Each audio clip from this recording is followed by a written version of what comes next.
Thanks, Will. Quick item before I get started with the update.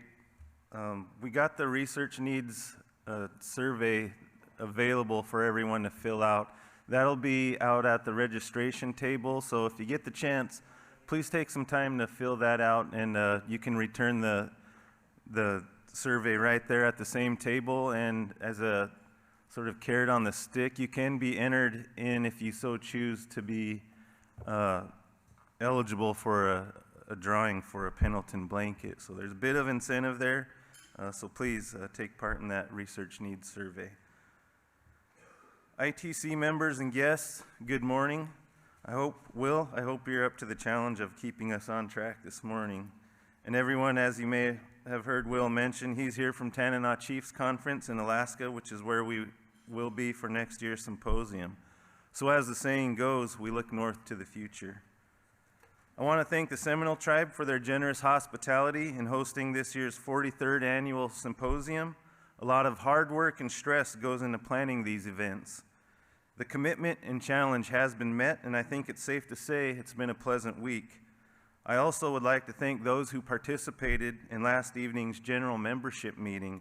Your input is always needed and appreciated to ensure we are aligned moving forward. Pondering back to last year's symposium at Quinault, on behalf of former ITC President Phil Rigdon, I reported on change occurring within the organization. And although Phil has stepped down from his presidential role at ITC, he has remained engaged and continues to be an inspiration to us all. Jim Derglow, now with some solid time under his belt as our fire technical specialist, continues to keep his sleeves rolled up and has taken on a lead role in working with our Forest Service partners to utilize new and existing tools that support active land management. Mr. Derglow also continues to track the findings and recommendations developed in the 2 fire studies completed as a result of the devastating fires of 2015. And Cody Dizitel from the Colville Tribes has done an outstanding job of assuming the busy task of the ITC Operations Committee Chair and has initiated discussions concerning the next IFMAT report. And still, change remains constant. Last September, Mark Phillips retired from his long-tenured post as the ITC Research and Information Specialist, handing the reins off completely to Matt Hill.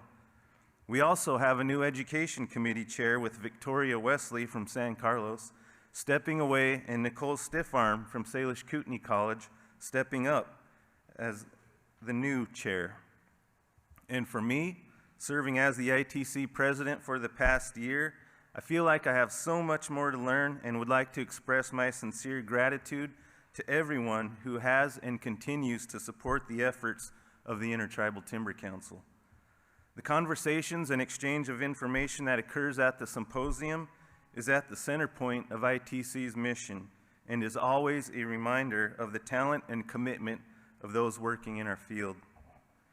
In this past year, the ITC completed its TFPA analysis grant with the Forest Service, and every symposium attendee has received a copy of the report titled Cross-Boundary Collaboration Between Tribes and the United States Forest Service, which was the final product of that grant. Please take the time to review that report. It highlights successful cross-boundary work being done by tribes on adjacent federal lands. ITC's work remains ever so important.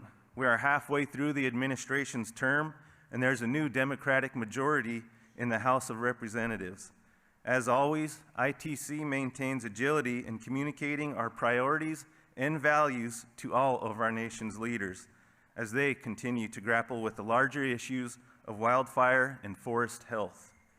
In recent years, ITC has made a particular focus on relationships in Washington, D.C., ensuring that tribes have a seat at the table in these critical discussions.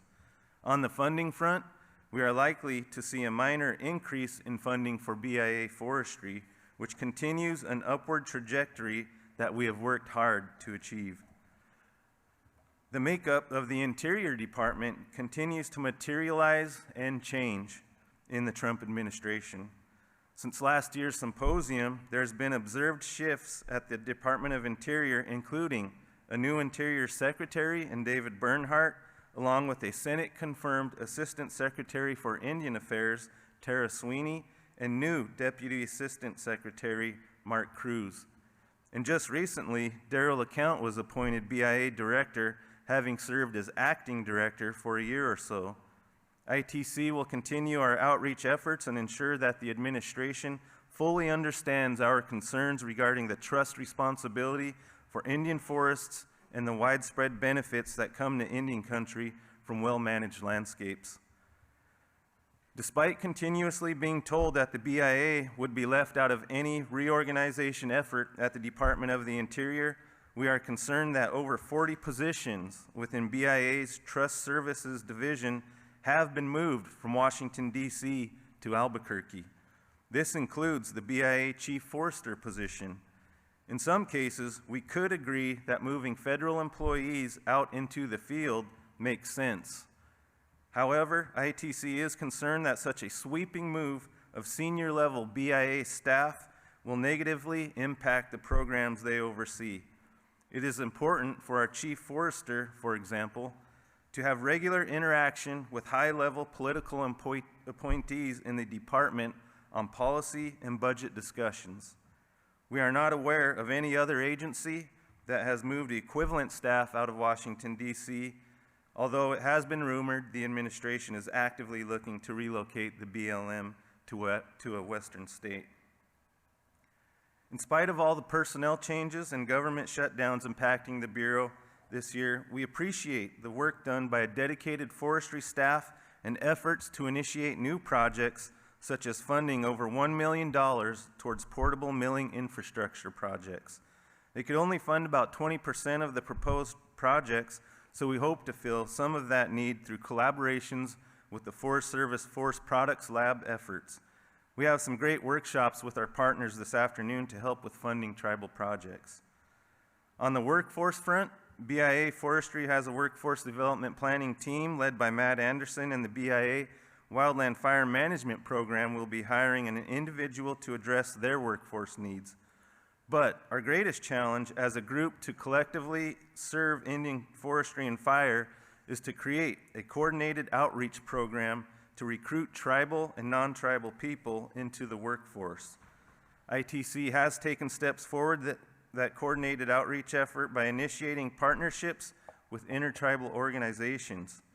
First, last night, Don Motanik reported that we're working with the Intertribal Ag Council and the Native American Fish and Wildlife Society to create a website that will act as a clearinghouse of information for our organizational meetings, trainings, and workshops.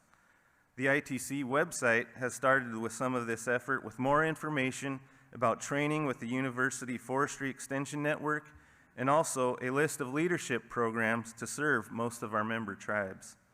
Next, the ITC is working with the affiliated tribes of Northwest Indians and the United South and Eastern Tribes through a grant with EcoTrust that was funded by the Forest Service to develop a report that addresses a gap assessment for forestry workforce development.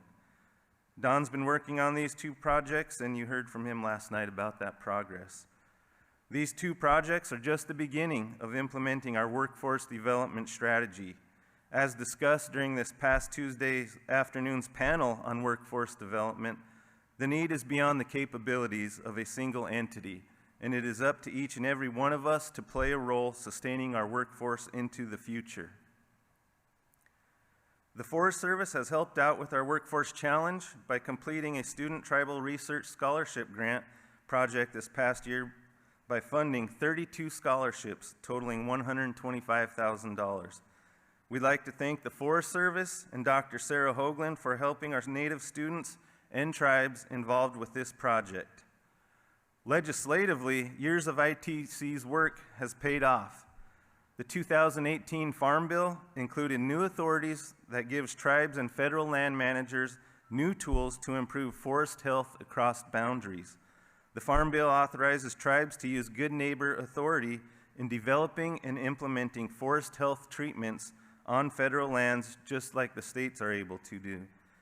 ITC will continue to work on the legislative language that would give tribes authorization to retain timber receipts that were inadvertently left out of the bill. The Farm Bill also authorized a pilot project for the use of 638 contracting authority for Tribal Forest Protection Act projects. This introduces the 638 concept to the Forest Service, and we are actively working with that agency to activate the pilot program to make it a success. And just like with TFPA, we want to assist with ensuring that every interested tribe understands the new Farm Bill authorities and have every opportunity to take advantage of them should they choose so. The ITC, working with our Forest Service partners, plan to host at least 2 workshops across the country, much like we did for TFPA, that will provide information and encourage partnerships among tribes and national forest leadership to plan and implement successful treatments. And apart from the Farm Bill, Congress also enacted the Indian Tribal Energy Development and Self-Determination Act. This creates an Indian biomass demonstration program for both the lower 48 and Alaska.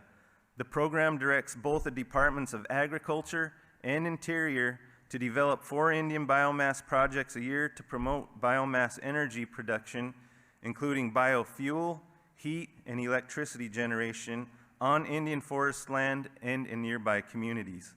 Ag and Interior's role is to provide reliable supplies of woody biomass from federal lands.